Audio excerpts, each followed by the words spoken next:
আসসালামু আলাইকুম। আশা করি সবাই অনেক ভালো আছেন। এটা হলো Infinix Hot 50i। অনেক শক্তপোক্ত একটা ফোন। এর কারণ হচ্ছে ফোনটিতে আছে IP54 এর সার্টিফিকেশন। ফোনটা ফিজিক্যালি অনেক শক্তপোক্ত, কিন্তু ভিতরে কনফিগারেশনের কি অবস্থা? সেই সঙ্গে এই বাজেটে এই ফোনটা কি অফার করছে আমাদের? কথা হবে সেসব নিয়েই। তো সময় নষ্ট না করে শুরু করা যাক আজকের ভিডিও। আপনারা যারা নতুন এই চ্যানেলে, দয়া করে চ্যানেলটি সাবস্ক্রাইব করুন। মোবাইলটার ডিজাইন এবং আউটলুকের কথা বলতে গেলে মোবাইলটার বডি এবং ফ্রেম দুটোই পলিকার্বনেটের তৈরি। ব্যাক প্যানেল প্লাস্টিক ফিনিশিং এবং ব্যাক প্যানেলের ক্যামেরা হাউজিং বক্স আকৃতির, যার মধ্যে রয়েছে দুইটি ক্যামেরা এবং একটি ফ্ল্যাশ লাইট।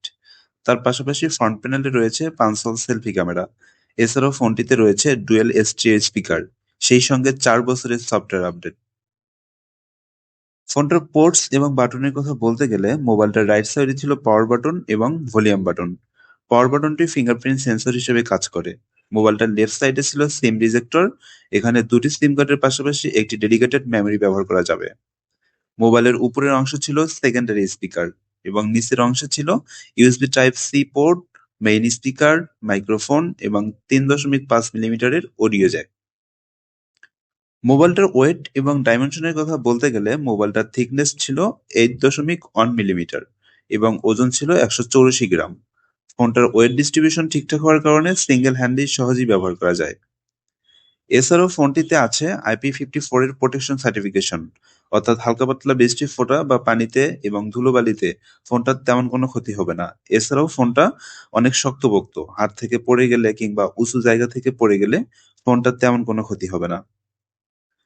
এই ফোনটা যদি ডিসপ্লে সেকশন নিয়ে কথা বলি, তাহলে বলতে হয় এই মোবাইলটার ডিসপ্লেতে রয়েছে 120 হার্টজ রিফ্রেশ রেট দিয়ে 6.7 ইঞ্চি সাইজের একটা আইপিএস এলসিডি ডিসপ্লে, যার resolution 16x720 pixel HD plus. Display intensity 265 PPI এবং পিক ব্রাইটনেস ছিল 500 নিক্স। 500 নিক্স হওয়ার কারণে ডিরেক্ট সানলাইটে ফোনটা ব্যবহার করতে গেলে একটু অসুবিধায় পড়তে হবে।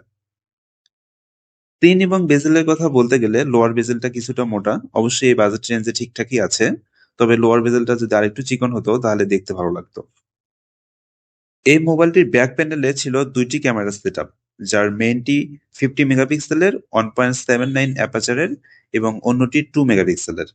এই মোবাইলটা দিয়ে সর্বোচ্চ 1080p/30 fps এ ভিডিও শুট করার সুবিধা রয়েছে। তার পাশাপাশি ফ্রন্ট প্যানেলে রয়েছে 8 মেগাপিক্সেলের পাঁচশাল সেলফি ক্যামেরা। অপারেটিং সিস্টেম হিসেবে রয়েছে অ্যান্ড্রয়েড 14 ভার্সন। এছাড়াও ফোনটিতে 6 জিবি র্যামের পাশাপাশি রয়েছে 128 জিবি স্টোরেজ, যার র্যাম টাইপ হচ্ছে LPDDR4X এবং স্টোরেজ টাইপ UFS 2.2। এই মোবাইলটিতে চিপসেট হিসেবে ছিল মিডিয়াটেক হেলিও Z81 এর চিপসেট। এটা একটা অক্টাকোর 4G চিপসেট, যার ট্রানজিস্টর সাইজ 12 ন্যানোমিটার। এবং জিপিইউ হিসেবে ফোনটিতে ছিল মালি Z52। মোবাইলটিকে পাওয়ার আপ করার জন্য রয়েছে 5000 মিলিঅ্যাম্পিয়ারের ব্যাটারি এবং ব্যাটারিকে চার্জ করার জন্য রয়েছে 18 ওয়াট ফাস্ট চার্জিং সিস্টেম। ফোনটি চার্জ করতে মোটামুটি 2 ঘন্টা 20 মিনিটের মতো সময় লাগে। ফোনটি একবার ফুল চার্জে নরমাল ব্যবহারে 1.5 দিনেরও বেশি সময় ব্যাকআপ পাওয়া যায়। বাংলাদেশি টাকায় ফোনটা 6 জিবি 128 জিবি ভ্যারিয়েন্টের দাম নির্ধারণ করা হয়েছে 14,000 টাকা।